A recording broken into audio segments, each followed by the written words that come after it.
اللهم صل على سيدنا ومولانا محمد. بسم اللہ الرحمن الرحیم. مولا یا صلی وسلم دائماً ابداً علی حبیب کا خیر خلق کلہم. لاکھوں درود و سلام آپ صلی اللہ علیہ وآلہ وسلم پر اور کروڑوں رحمتوں کا نزول آپ کی آل اور اصحاب پر. ناظرین، اللہ تبارک و تعالیٰ نے قرآن مجید میں سورہ علم میں ارشاد فرمایا کہ کیا ہم نے آپ کا بوجھ اتار نہیں دیا، کیا ہم نے آپ کی حوصلہ افزائی نہیں کی، اور اس کے ساتھ ساتھ یہ فرمایا کہ مشکل کے ساتھ آسانیاں بھی ہیں. ناظرین، اس وقت پاکستان کی جو صورتحال ہے، جو مسلم امہ کی صورتحال ہے، اسی حالات سے دو چار ہے. ہر طرف افراتفری کا ماحول اور مختلف پریشانیاں پاکستان کو، خصوصی طور پر پاکستان کے عوام کو گھیرے میں ہوئے.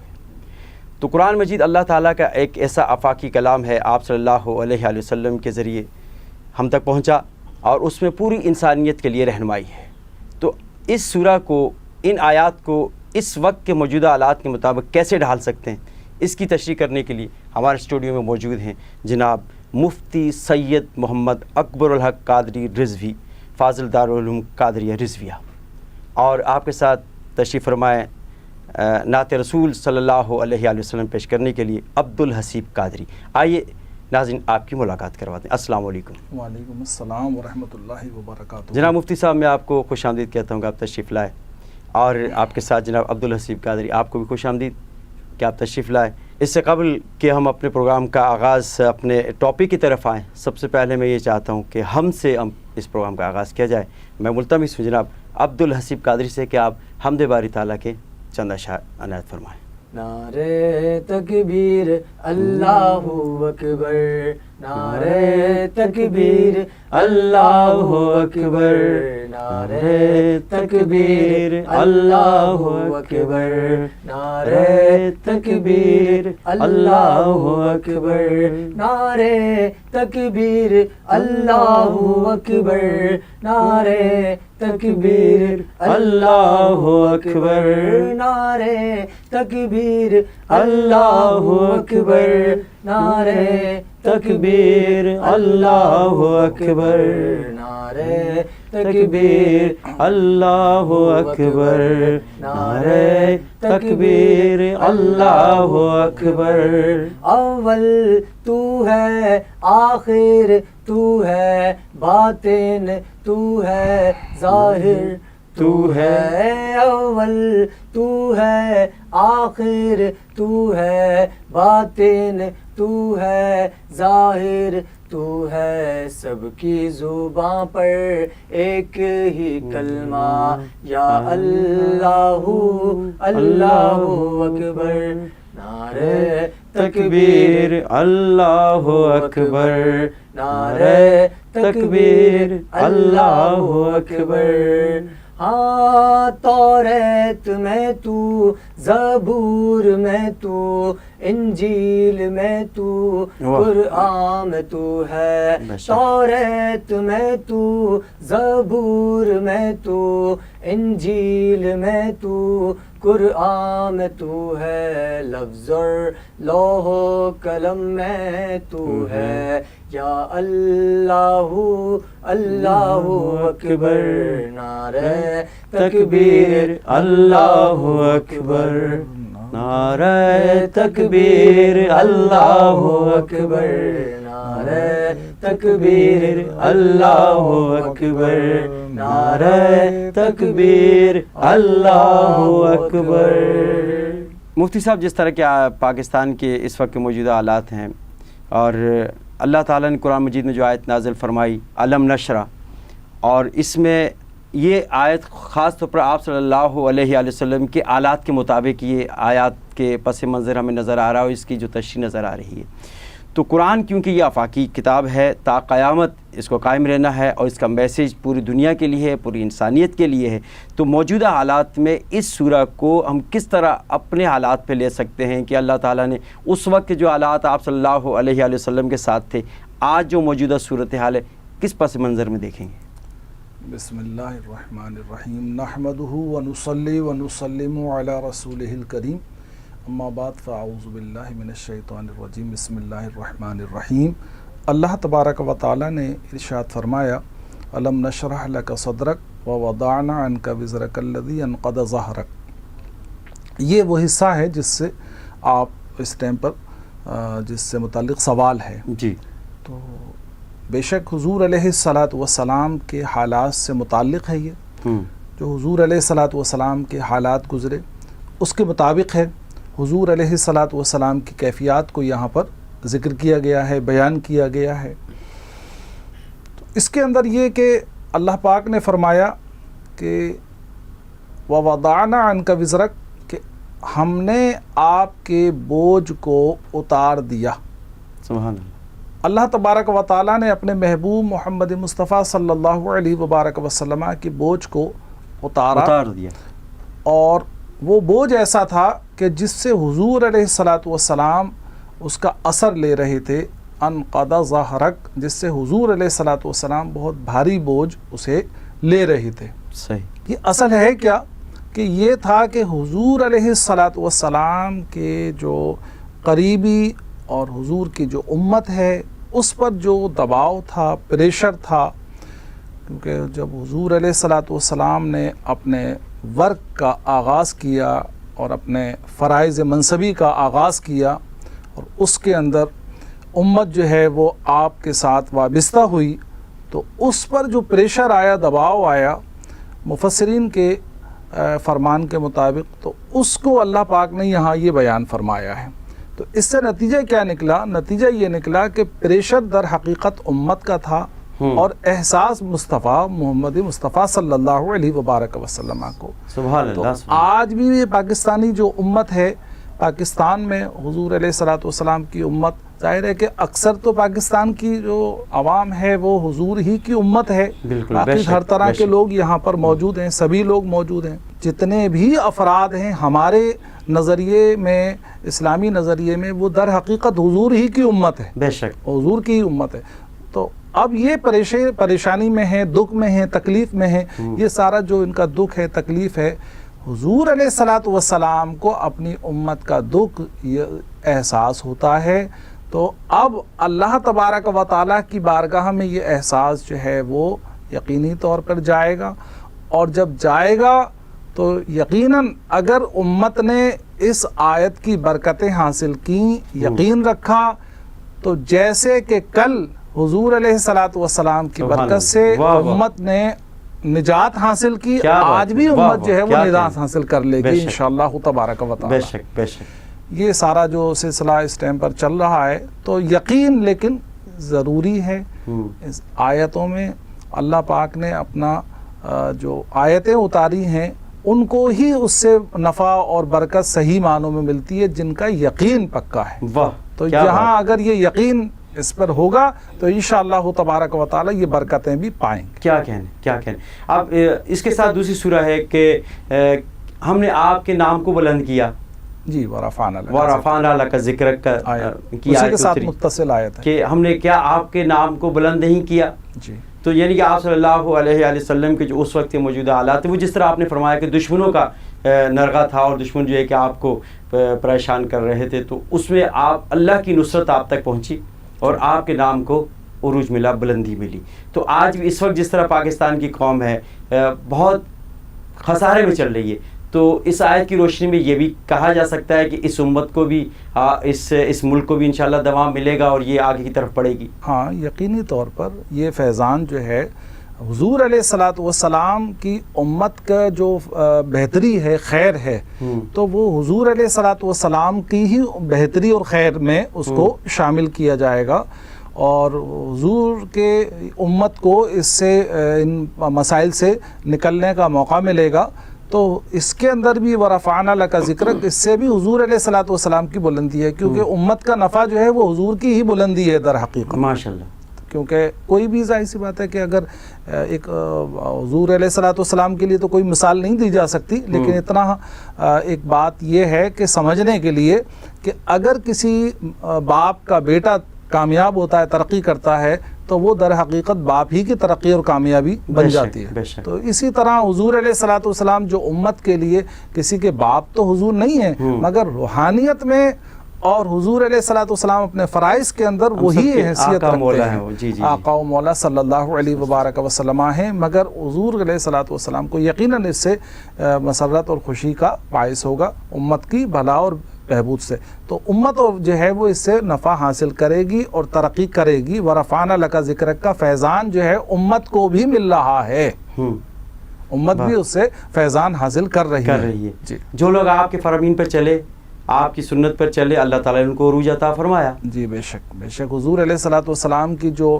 اتباع کا اختیار کرنا ہے، اطاعت کا اختیار کرنا ہے، تو یہ تو سب سے بڑی کامیابی ہے۔ وہ شخص کہ جس نے حضور علیہ الصلوۃ والسلام کے نسبت کو پکڑ لیا اور حضور علیہ الصلوۃ والسلام کے دامن کو پکڑ لیا، تو وہ یقینی طور پر اس کے لیے یہی ہے کہ وہ کامیاب ہے، فقط فاز فوزاً عظیما، اس کے لیے آ چکا ہے کہ وہ کامیاب ہوگا۔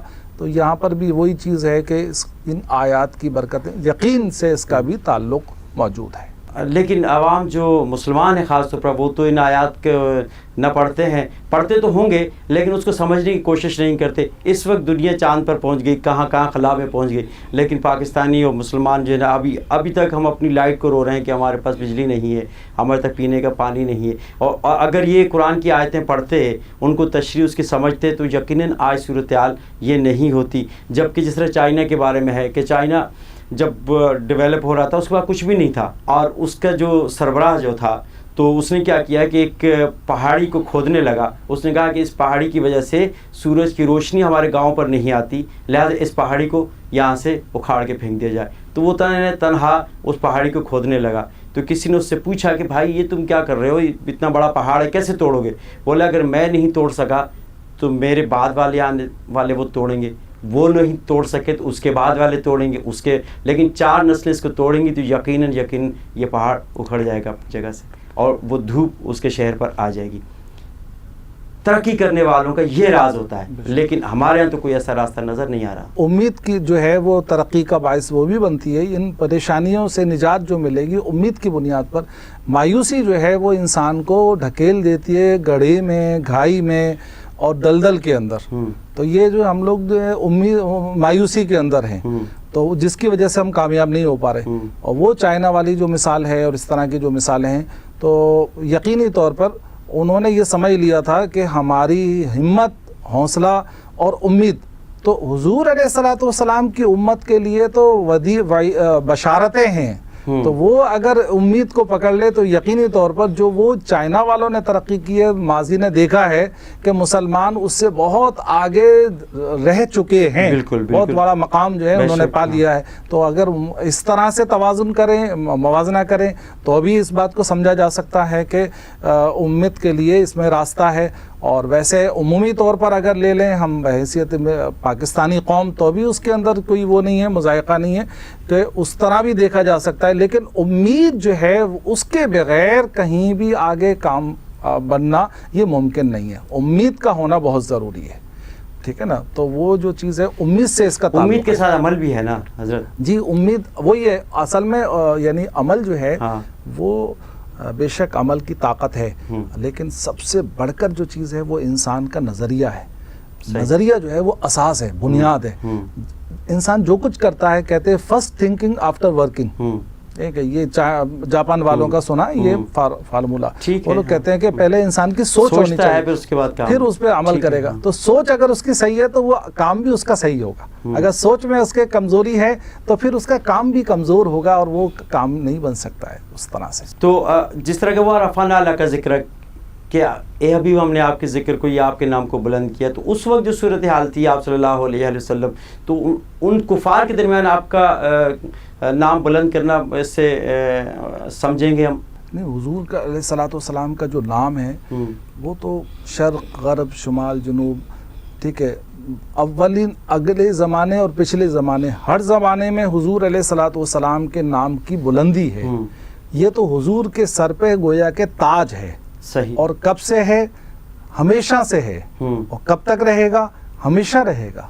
یہ تاج تو ہمیشہ رہنے والا ہے، تو آج بھی ہے۔ اب اس میں امت کے لیے ظاہر ہے کہ امت کو فیضان ہے، اس سے اس ٹھیک ہے۔ آیت سے امت کو فیضان مل رہا ہے، برکتیں مل رہی ہیں، یعنی اس میں حوصلہ ہے کہ حضور علیہ الصلوۃ والسلام کے سر پہ یہ جو تاج رکھا ہے وہ برکتیں تمہیں بھی ملیں گی، سبحان اللہ، کیونکہ دامن انہی کا ہے، واہ واہ، نام انہی کا ہے۔ واہ واہ، کیا بات، انہی کے دامن سے وابستہ رہیں گے تو انشاءاللہ ہمارے موجودہ حالات بھی بہتری کی جانب رواں ہوں، کیونکہ اچھا یہاں ایک چیز میں اور کہنا چاہوں گا، وہ جو ہے نا وہ میں سمجھتا ہوں بہت ضروری ہے اور اہم ہے۔ یہ دیکھیں، میرے ایک دوست نے مجھے ایک بک دی جو انہوں نے کچھ وقت جاپان میں گزارا۔ اچھا، ان کا یہ مشاہدہ، یعنی کہ دوست کا نہیں، مشاہدہ نہیں ہے، بلکہ وہ ایک کتاب جو رائٹر کہہ رہا ہے، رائٹر نے کچھ وقت جاپان میں گزارا اس دوست نے بھی، لیکن اس رائٹر نے کچھ وقت جاپان میں گزارا تو اس کو لکھا۔ وہ کہہ رہا تھا کہ یہاں میں نے ایک چیز جو خاص دیکھی وہ کیا تھی کہ ہر گھر سے سال میں کاٹن جو ہے وہ کتابوں کے نکلتے ہیں۔ اچھا، یعنی کیا ردی۔ ہم اس ٹائم پر دیکھیے ہمارے ہاں کیا ہے، حضور علیہ الصلوۃ والسلام کے ارشاد ہے اطلبوا المہد الی اللحد، کہ تمہیں علم حاصل کرنا ہے مہد سے لے کر کے لحد تک۔ کیا کہہ تو یہ جو قرآن کا فیضان ہے، علم کے بغیر وہ فیضان کیسے حاصل ہوگا؟ یہ جو قرآن کی برکتیں ہیں تو علم تقاضا کر رہا ہے کہ ہم جو ہے وہ قرآن کو سے فیض لینے کے لیے اس علم کی طرف آئیں، علم حاصل کرنا پڑے، قرآن کا علم، قرآن کا علم بھی لینا ہوگا، صحیح، پڑھنا ہوگا۔ تو وہ دیکھیے جاپان جو ترقی کے راستے پر نظر آ رہا ہے، کامیاب ہوتا ہوا نظر آ رہا ہے، تو وہ اس کے اندر یہ پڑھنا پڑھانا ہی اہمیت رکھتا ہے۔ صحیح۔ تو یہی ہمارے ہاں کی جو ہے اس ٹائم پر ناخواندہ طبقہ بہت زیادہ ہے اور خواندہ طبقے کی جو بہت کمی ہے، تو اس وجہ سے جو ہے ہماری ناکامیاں زیادہ تر بے علمی کی وجوہات کی بنا پر ہیں۔ تو قرآن کی برکتیں ہم اس کے بغیر علم کے بغیر لے ہی نہیں سکتے۔ علم ہوگا تو قرآن کی برکتیں ہم لے سکتے ہیں، علم قرآنی۔ جب علم قرآنی بھی آ جائے گا اور یہ مسائل بھی اس وقت چل رہے ہیں، کسی بھی دور میں ہر قوم پہ یہ وقت آیا ہے، کوئی بھی قوم اس سے بری ذمہ نہیں ہے۔ یہ نہیں کہہ سکتے کہ پیدائشی طور پہ وہ بڑے خوشحال تھے، ہر قوم پہ ایسا وقت آیا ہے، اور اس کے ساتھ ساتھ جس طرح کہ اللہ تعالیٰ نے قرآن میں فرمایا کہ مشکل کے ساتھ آسانیاں ہیں، تو اس زمرے میں کیا کہیں گے؟ ہاں ظاہر ہے کہ یہ دکھ تکلیفیں، یہ تو اللہ کی یہ شان ہے کہ وہ دے کر بھی آزماتا ہے اور لے کر بھی آزماتا ہے، ٹھیک ہے نا۔ تو اب یہاں جو کیا چیز تھی کہ وہ اس چیز کا فقدان تھا، کمی تھی، ایک چیز نہیں تھی، ٹھیک ہے۔ اچھا وہ نئی چیز تھی، وہ کیا تھی؟ در حقیقت وہی اس ٹائم پہ جو کفار کا، مشرکین کا جو پریشر تھا، دباؤ تھا، ٹھیک ہے، یعنی ان سے نجات اور بحالی نہیں تھی۔ یہاں جس چیز کا ذکر ہو رہا ہے ان مع العسر یسرا، کہ مشکل کے ساتھ آسانی ہے۔ مشکل جو ہے وہ کیا تھی؟ وہ یہی مشکل تھی۔ آسانی ہے، آسانی ہے، دیکھیں اللہ پاک نے 2 بار ارشاد فرمایا، تو مفسرین یہاں یہ فرما رہے ہیں کہ یہ 2 بار نہیں ہے بلکہ اسے 200 بار سے بھی زیادہ سمجھیں۔ سبحان اللہ۔ یعنی کیا نتیجہ ہے کہ یہ جو مشکل ہے، تو مشکل جب ہوتی ہے اور جب انسان یقین کے ساتھ اللہ تبارک و تعالیٰ کی لا کی طرف توجہ کرتا ہے، لا لگاتا ہے، تو پھر جو ہے وہ آسانی ملتی ہے، اور ایک آسانی نہیں ملتی، بے پناہ آسانیاں ملتی ہیں۔ تو بے شک ان مع العسر یسرا، تو پھر کیا ہوا کہ فتح مکہ ہوا، اور پھر اس کے بعد میں جو ہے وہ آسانیوں کے ایسے دروازے جو ہے نا واہ ہوئے کہ پھر وہ چلتا ہی چلا گیا سلسلہ، بے تحاشا جو ہے وہ اس کے نہ ختم ہونے والا سلسلہ تھا۔ تو اسی قرآن پاک کی جو دوری کی وجہ سے، حضور علیہ الصلوۃ والسلام کے دامن کی دوری کی وجہ سے، یہ علم جو ہم سے اٹھ گیا ہے، بے برکتی آ گئی ہے، جس کی وجہ سے جو ہے ہم یہ صحیح فیضان لینے سے قاصر ہیں۔ تو اگر اس چیز کو لیتے ہیں تو یقینی طور پر انشاءاللہ تبارک و تعالی ان مع العسر یسرا کا جو نور ہے وہ نظر آئے گا، اس کا فیضان جو ہے روشنی ہم دیکھ سکتے ہیں۔ اس کے لیے مصمم ارادے کی ضرورت ہے، اور جیسا آپ نے فرمایا کہ نظریے کی استقامت کی ضرورت ہے۔ نظریے کی استقامت کی بہت ضرورت ہے، کیونکہ نظریہ جب تک کہ پکا نہیں ہوگا اس ٹائم پر کوئی چیز کسی چیز کا حاصل کرنا ممکن ہی نہیں ہے۔ صحیح، سب سے مین نظریہ ہے انسان کا۔ تو آخر میں کیا میسج دیں گے اس سورہ کے حوالے سے آپ؟ ہاں میں یقینی طور پہ یہی اس کو سمجھ رہا ہوں کہ یہ جو قرآن پاک کی صورت ہے بڑی حوصلہ دینے والی صورت ہے، اور حضور علیہ الصلوۃ والسلام کے فضائل سے جو یہ ملا ہے کہ حضور علیہ الصلوۃ والسلام کے دامن سے وابستگی، تعلق اور اپنے نظریات کو اس پہ پکا کرنا، ٹھیک ہے، اور آج کے حالات سے متاثر ہو کر مایوس نہ ہو، بلکہ اسے یقین کر لینا چاہیے کہ اس کی کامیابیاں جو ہے وہ دور نہیں ہیں اگر وہ ارادہ پکا کر لیتے ہیں اپنا. تو یہی میں چاہوں گا کہ اس کی طرف دھیان سب کو دینا ہے، سب کو دینا چاہیے. جو موجودہ حالات ہیں قرآن سے رہنمائی لیں، قرآن سے کہ جی ہاں، اگر برے حالات نہیں ہیں کسی قوم کے تو وہ اچھے بھی نہیں تھے، اور جب برے ہیں تو اچھے بھی آئیں گے. اچھا، اگر اچھے ہیں تو ہمیشہ اچھے نہیں رہیں گے، برے بھی آئیں گے. تو اس سے مایوس نہیں ہونا چاہیے، بلکہ اپنا مصمم ارادہ ہونا چاہیے اور نظریے میں استقامت ہونا. جزاک اللہ آپ کی تشریف آوری کا، آپ تشریف لائے، اور ہمارے اس پروگرام کا اختتام انشاءاللہ نعت رسول مقبول صلی اللہ علیہ وسلم پر ہوگا. ناظرین، آج کے پروگرام میں سورہ علم نشرح لک کا صدرک کا ہم نے اس پر بات کی کہ اللہ تعالیٰ نے آپ کا جو بوجھ تھا، آپ کے اوپر جو تکلیف تھی، اس کو اللہ تعالیٰ نے رفع کیا، آپ کی حوصلہ افزائی کی، اور پھر اس کے ساتھ ساتھ آپ کے نام کو بلند کیا، اور مشکل کے ساتھ آسانی عطا فرما دی. تو اس سورہ سے ہم یہی سبق حاصل کر سکتے ہیں کہ موجودہ حالات میں ہر طرف مایوسی ہے تو مایوس نہیں ہونا چاہیے، بلکہ اپنے مستقبل کے نظریے کو فالو کرتے ہوئے، قرآن کی روشنی کو دیکھتے ہوئے، آپ صلی اللہ علیہ وسلم کی حدیث مبارکہ اور سنت رسول کو اپناتے ہوئے ہمیں چلنے کی کوشش کرنی چاہیے، تاکہ ہم آئندہ آنے والے حالات اور وقت کا مقابلہ کر سکیں. اگر برے حالات ہیں تو اچھے بھی انشاءاللہ آ جائیں گے، اس میں کوئی مایوسی کی بات نہیں ہے. اپنے میزبان زبیر علوی کو اجازت دیجیے. انشاءاللہ اگلے پروگرام میں ایک نئے ٹاپک کے ساتھ، نئی سورہ کے ساتھ اور نئے مہمانوں کے ساتھ آپ کی خدمت میں دوبارہ حاضر ہوں گے. فی امان اللہ. وہاں کیا جو دو کرم ہے شہبت ہا تیرا، نہیں سنتا ہی نہیں مانگنے والا تیرا، اور تیرے ٹکڑوں سے پلے غیر کی ٹھوکر پہ نہ ڈال، تیرے ٹکڑوں سے پلے غیر کی ٹھوکر پہ نہ ڈال، جھڑکیاں کھائے کہاں چھوڑ کے صدقہ تیرا، کیا کھائے کہاں چھوڑ کے صدقہ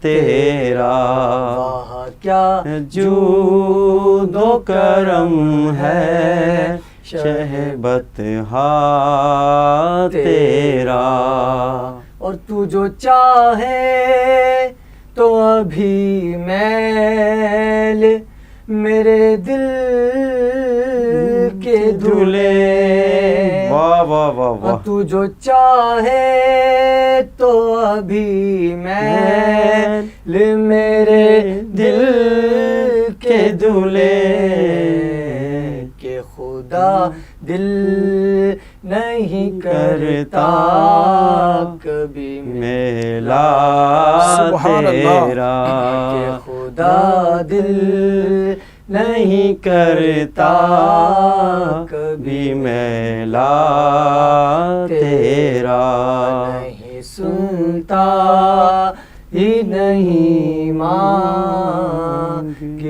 والا تیرا. اللہ